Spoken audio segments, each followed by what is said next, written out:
viewers' questions, and what to do when your product becomes restricted on Amazon. Hi guys, it's Sam Day here from DeyTips.com and welcome to another viewers questions video. Now I do have quite a backlog of viewers questions over the Christmas and New Year's period. There were quite a few viewers questions that came in, so if you're waiting for your question to be answered, then hold tight. I'm going to do my best to get as many viewers questions out as possible. I may on 1 week do 2 viewers questions in a week just to try and get back on track with answering them. But if you have a question that you would like answered in video form, then leave them for me in the comment section down below, or you can actually send me a message on social media. The links to my social media will be in the description, or alternatively you can send me an email. My email is also in the description down below. But in today's video I'm answering a question about restricted products on Amazon and what to do if your product gets restricted. So the question says, "Hello Sam, I'm looking for some tips or business services from you. I found you on YouTube while searching for tips on selling on eBay. I'm a seller on Amazon. I usually use FBA model. For those of you who don't know, that's the fulfillment by Amazon model, whereby you send your products to Amazon's warehouse, and whenever you make a sale on Amazon, Amazon will actually ship it out to your customers, to you, so you don't actually have to inventory your stock. You can just send it to Amazon's warehouse. I recently started a product that Amazon has decided is restricted. So now I have a good amount of inventory I need to sell and fulfill myself.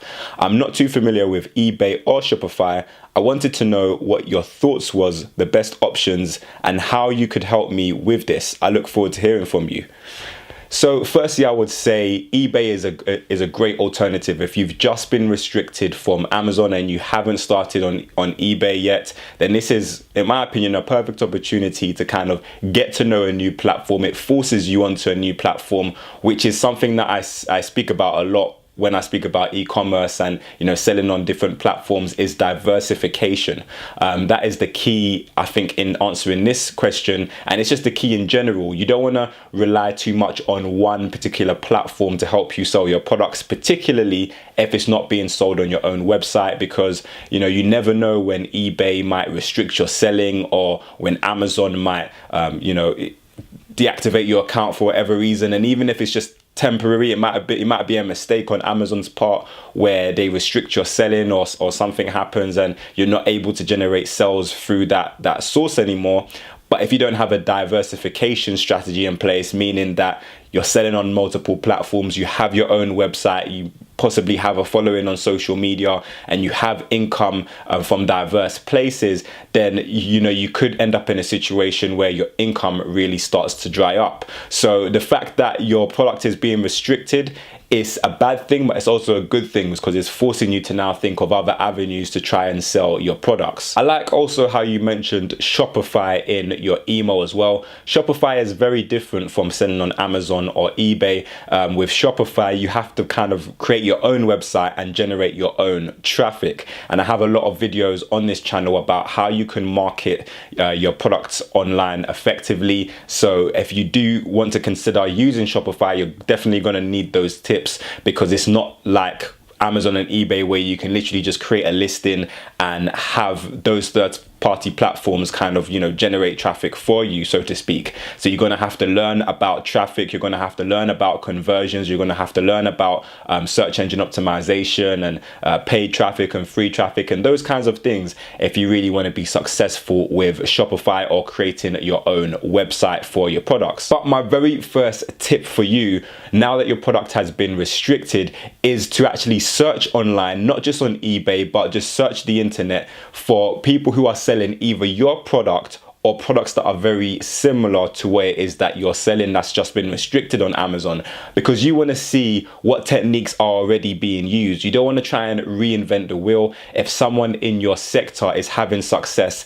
for example, selling on eBay, you want to try and dissect what they're doing, what keywords are they using in their title, is someone else maybe is paying for advertisements on Facebook or on Google. You want to know exactly how your competitors are selling your product currently, so that you can adopt some of those techniques when you're starting to sell and promote your product online. My next tip is to do specifically with eBay, and that is to always adjust your eBay listing. eBay is slightly different from Amazon. You know, if someone is selling the exact same product as yours on Amazon, Amazon don't like you to create a new listing. You kind of have to kind of list that product underneath theirs and try and win the buy box. With eBay, however, even if loads of other people are selling the exact same product you're selling, you can create your own listing for it, and you know, you're not directly competing with someone in the same listing, so to speak. However, there's a lot of people who will list a product on eBay and have it listed, say for example, for 30 days,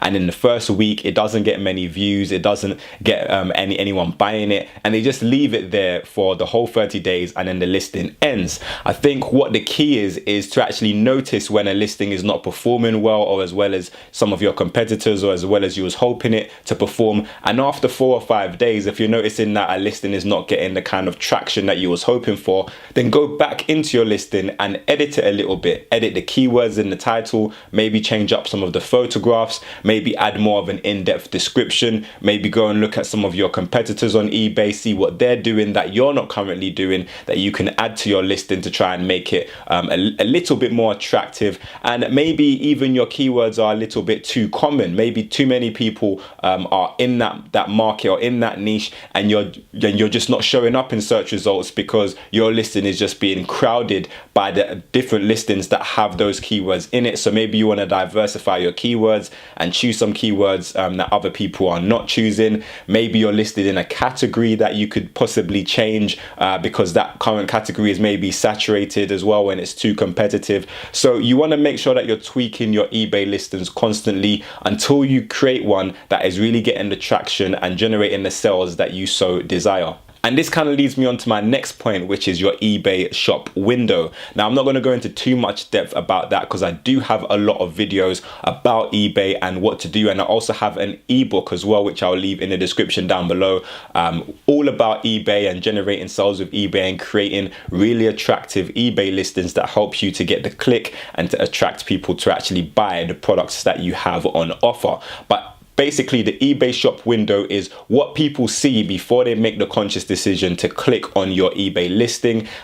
These are such things as your main photo. Make sure that your main photo is appealing and that it stands out and that people want to click on it. You also sometimes have the options on eBay to add a subtitle. Now, this may or may not be of use to you depending on what product you're trying to sell, but this also can help people to encourage them to actually click on your listing rather than somebody else's listing. So basically, your eBay shop window is everything that someone sees before they make the conscious decision to click on your listing, and you want to make sure that it's as appealing as possible so that you can attract more clicks to your listings. And with eBay, just like with Amazon, you also have the option to pay to have your listing promoted. So if you're noticing that a product isn't generating the kind of sales that you was hoping for, or maybe it's a new product and you just want to boost initial sales, then you can actually pay to get that listing promoted. And I will be doing a further video on this in one of my Monday videos where I speak about how to promote your products more effectively online. So if you're not subscribed to this channel yet, make sure you are, and click that little bell as well so that you get notifications into your email inbox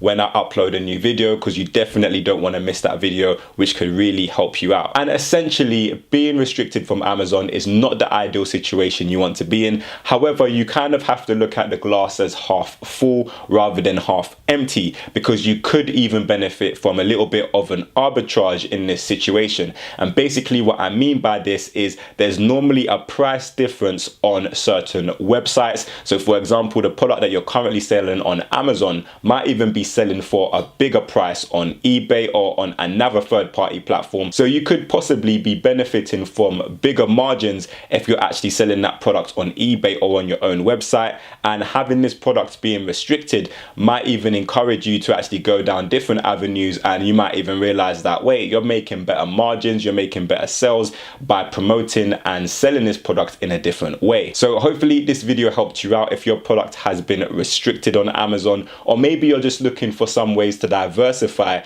your Amazon income, or maybe even your eBay income. Hopefully this video gave you some great tips. If this video did help you out, then please click the like button down below and make sure you share this video with a friend. If you have any additional questions or comments, then leave them for me in the comment section. But until next time, watch some of my other great videos. Make sure you subscribe to this channel for more awesome business related content. Have a great day, and I will see you soon.